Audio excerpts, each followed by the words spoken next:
Good evening and welcome to NTD UK News. I'm Stuart Lees and here are today's top stories. The UK starts its hotel quarantine with passengers arriving from high-risk countries, isolating in style for 10 days. Prime Minister Boris Johnson says the UK's lockdown exit plan will be cautious but irreversible. And US former President Donald Trump's acquitted and ready to move on. So what's his next plan?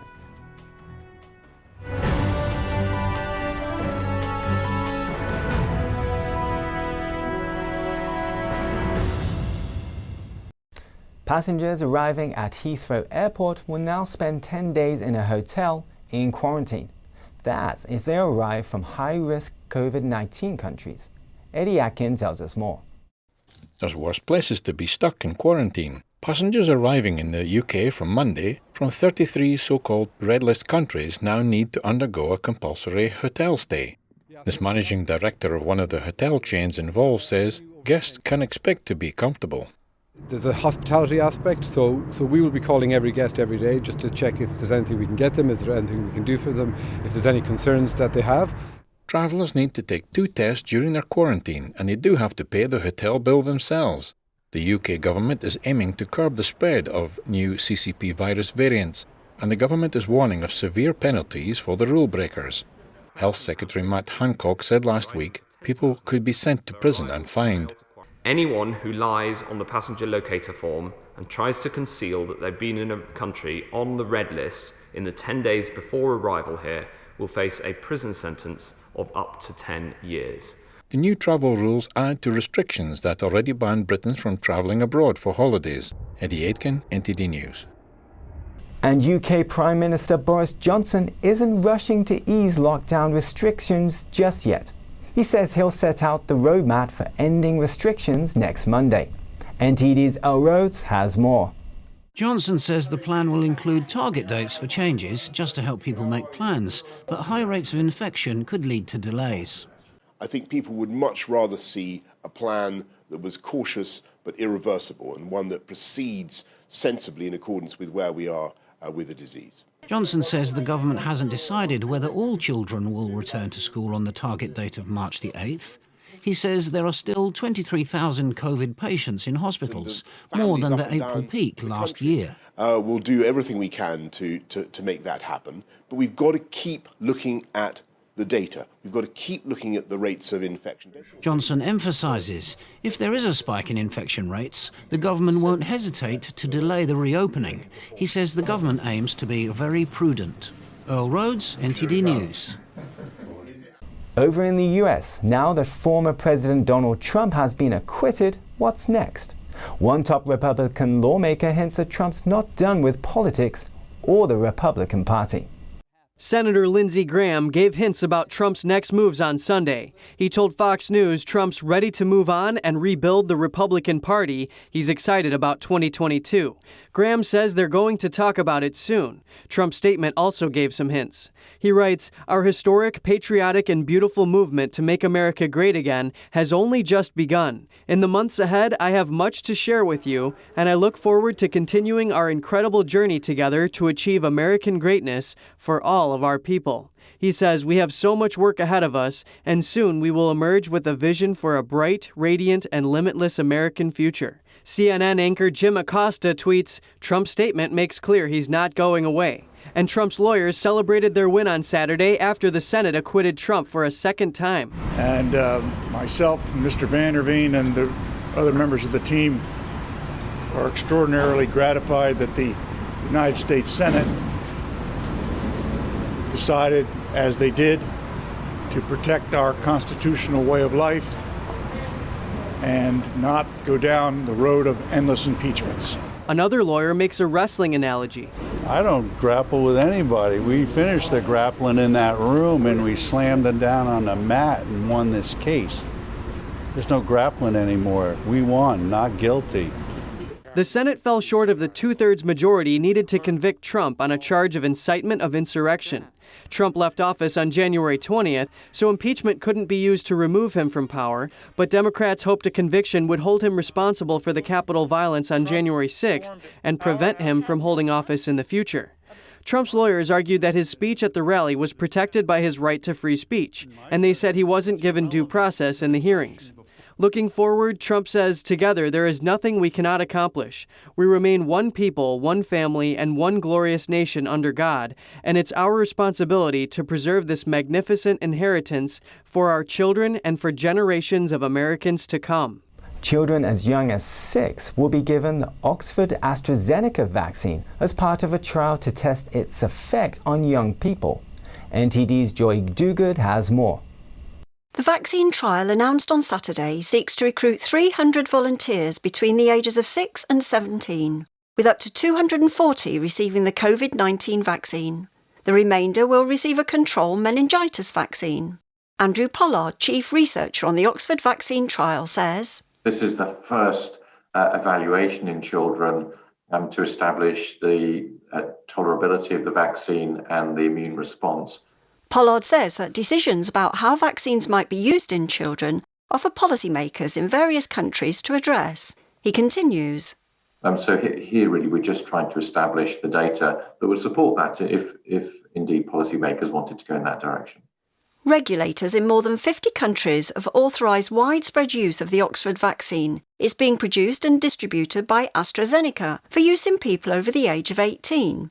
Pfizer began testing its vaccine in children as young as 12 in October.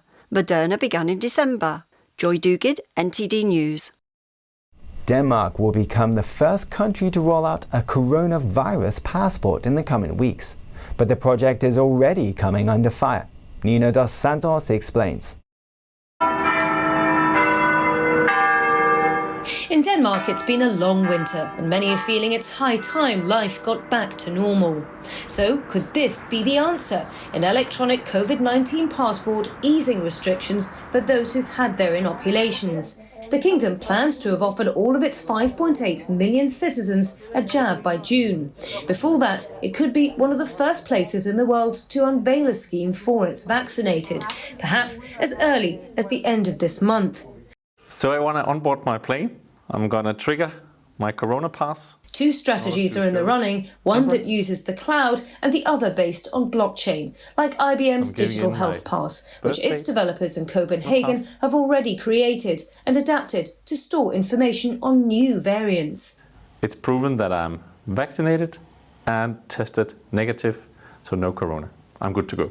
We have opened up the Corona Passport to store all relevant data to COVID-19. So it's the testing results, it can be the antigen results, it could be vaccines, and it can be any kind of vaccine related to the mutations that we're seeing from the virus.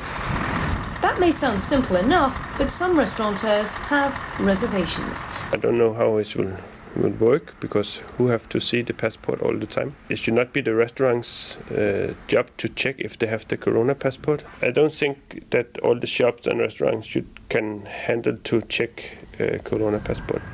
And what about health discrimination? Kalina Hansen has lodged a petition with Parliament to block the passport's rollout. Here's why. I think it will split the population in a sort of a A and B class. It will make it hard for people who don't want the vaccine to navigate in the society. Denmark isn't the first country to consider this type of technology, especially in the EU, where freedom of movement is crucial to the bloc's ethos. Back in September, before vaccines were available, Hungary introduced what was dubbed an immunity passport. Now, Greece, Sweden and Poland are reportedly planning their own digital COVID documents. Whoever rolls theirs out first may give cover for others to soon follow suit. Possible 20-year jail terms and fines for protesters in Burma, also known as Myanmar, as military rulers tighten the law. A statement posted on the military's Facebook page says anyone using words written or spoken or using actions to incite others to go against the government will, quote, be punished with imprisonment, which may extend to 20 years with fine. Hundreds of thousands have protested countrywide against the military. German investigators uncovered 25,000 cases of fraud involving pandemic relief money. According to German newspaper Die Welt, the fraudsters stole a sum in the 3-digit million amount. Investigators believe the total number of cases even higher. In January, a man was charged for trying to defraud over £2 million in various states across Germany.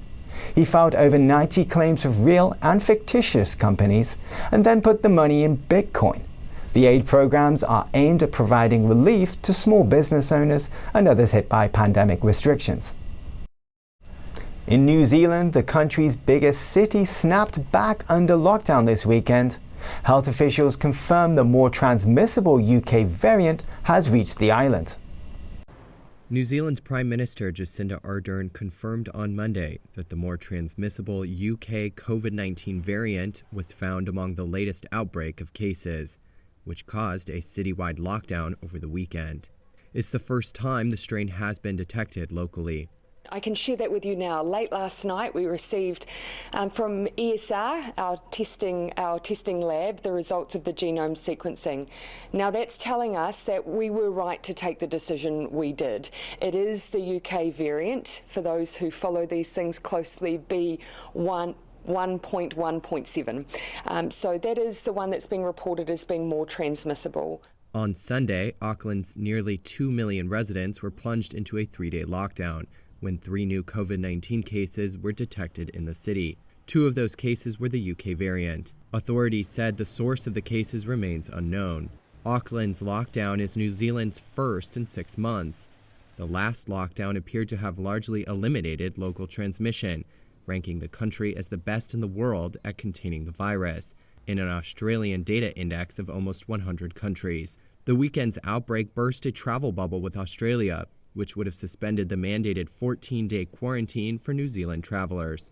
New Zealand's health department said on Monday there were no new community cases, but 5 in managed isolation facilities. Concerned experts say Biden's recent order on deportations is strangling an ICE operation that targets sex offenders. We hear from immigration policy experts on the potential impacts of that policy and how it could play out over time. NTD's Melina Weisskopf has more.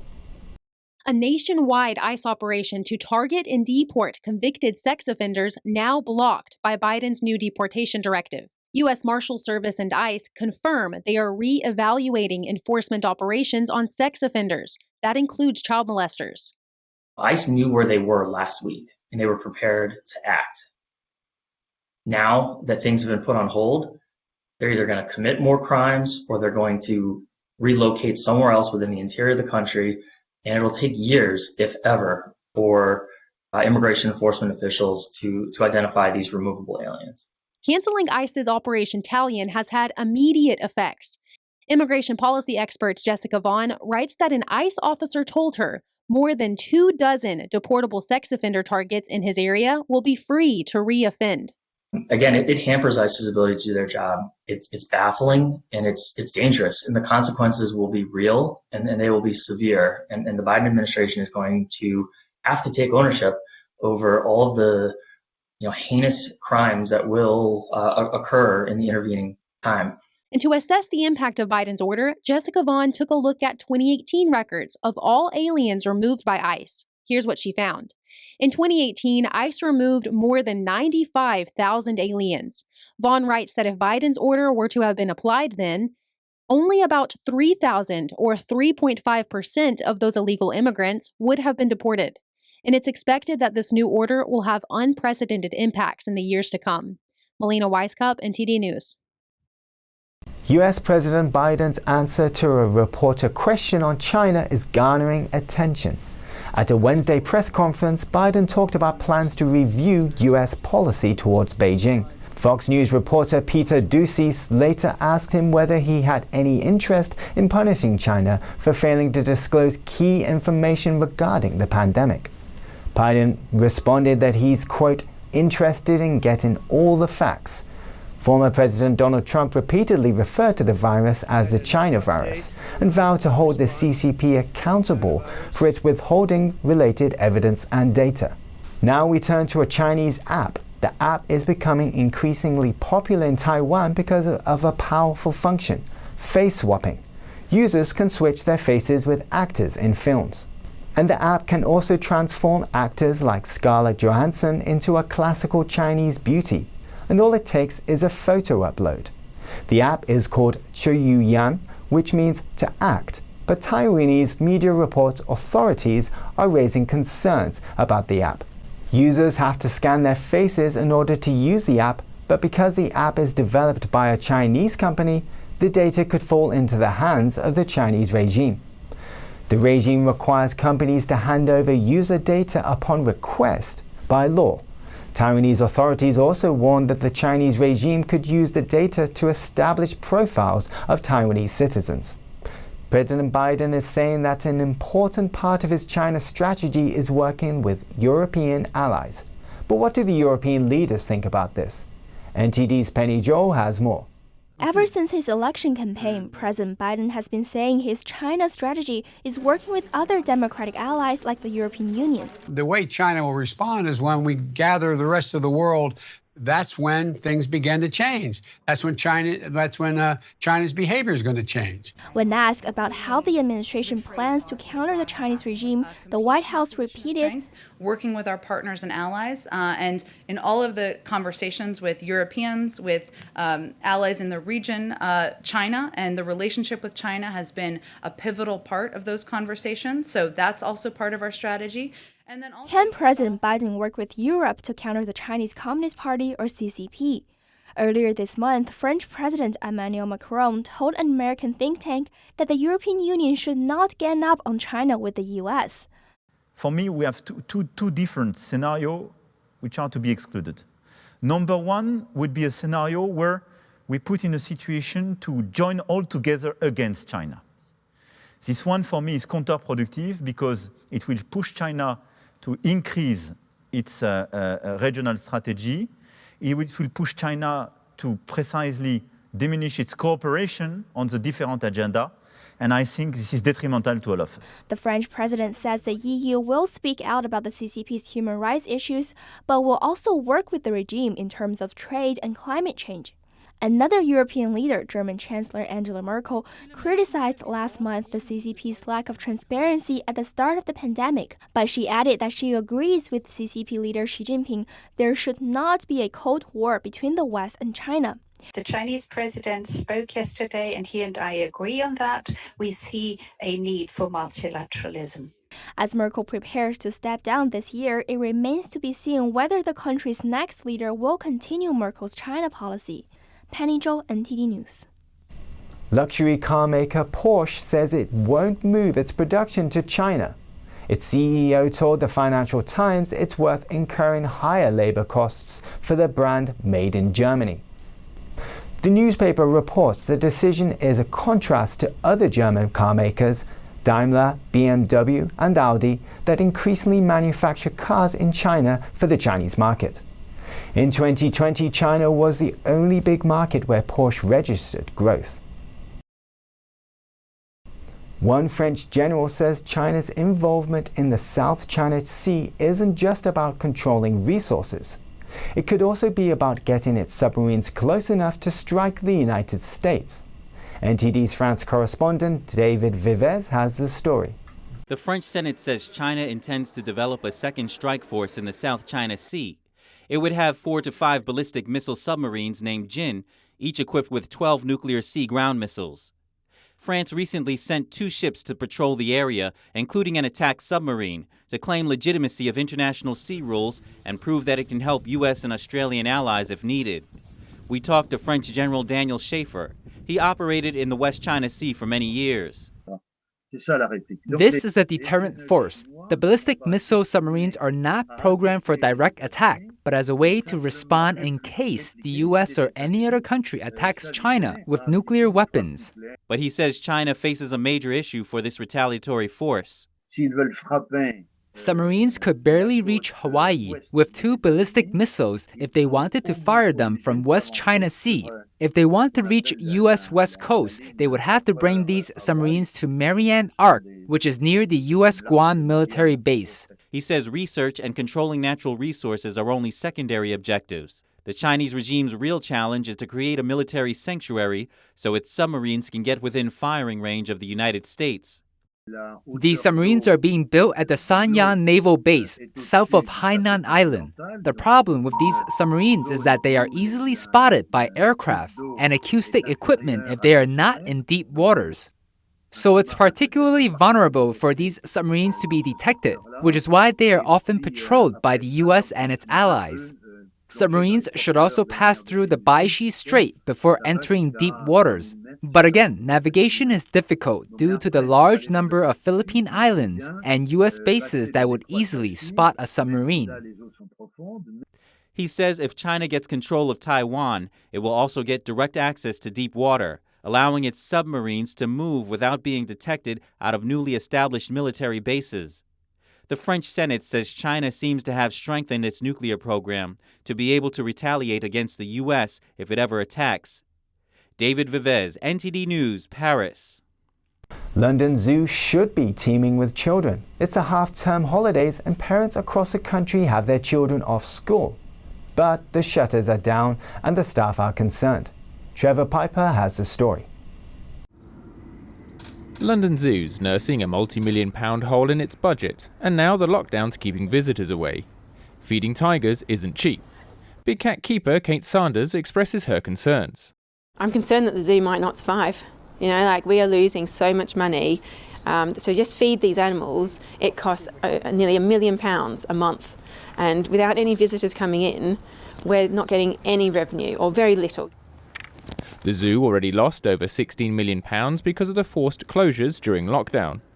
The Zoological Society of London owns this and another UK zoo with more than 20,000 animals across the two.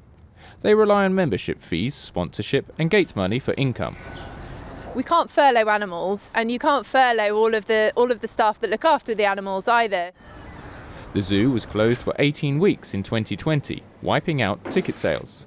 London Zoo Chief of Operations says it all adds up. So we expect this lockdown to hurt us to the tune of about £1.8 million. Add that on to £15 million last year, and that leaves a pretty big hole for us. So yeah, it is hurting us financially for sure. London Zoo is the world's oldest scientific zoo and was originally intended as a collection for scientific study. It was opened nearly 200 years ago, back in 1828. It was the first zoo to open a reptile house, public aquarium and an insect house, and the first to open a children's zoo back in the 1930s. The zoo's hoping that next half-term break brings the children back to see them. Trevor Piper, NTD News. Disney may be getting hammered by the pandemic, but its streaming service, Disney Plus, remains a star. The company said during its first quarter earnings, Disney's revenue was down 22% from last year. The company also reported profits down 99% from last year.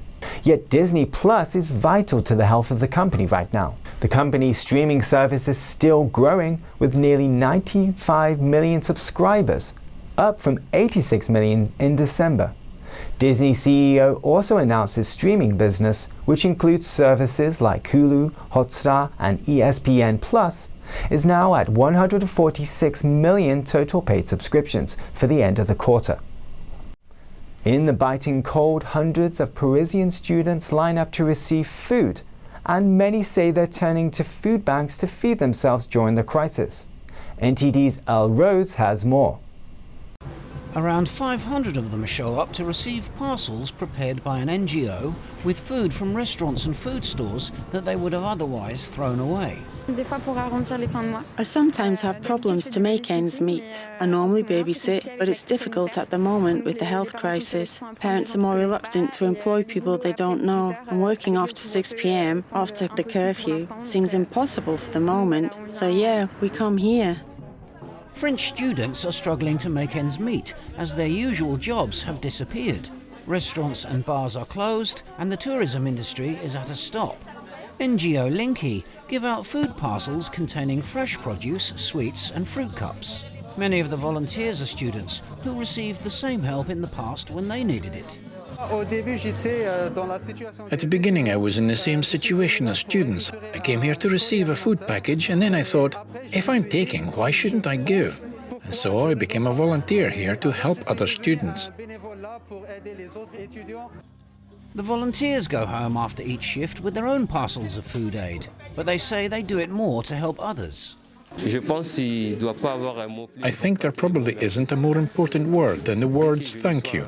I'm a volunteer, but I also benefit from this because when I give them parcels and they thank me, I feel alive.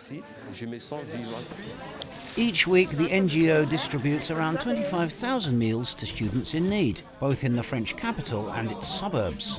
Earl Rhodes, NTD News. Do you know who's the real permanent resident at 10 Downing Street? Not Prime Minister Boris Johnson or his Chancellor. It's Larry the cat. 14-year-old Larry moved into 10 Downing Street 10 years ago with an official post of Chief Mouser to the Cabinet Office.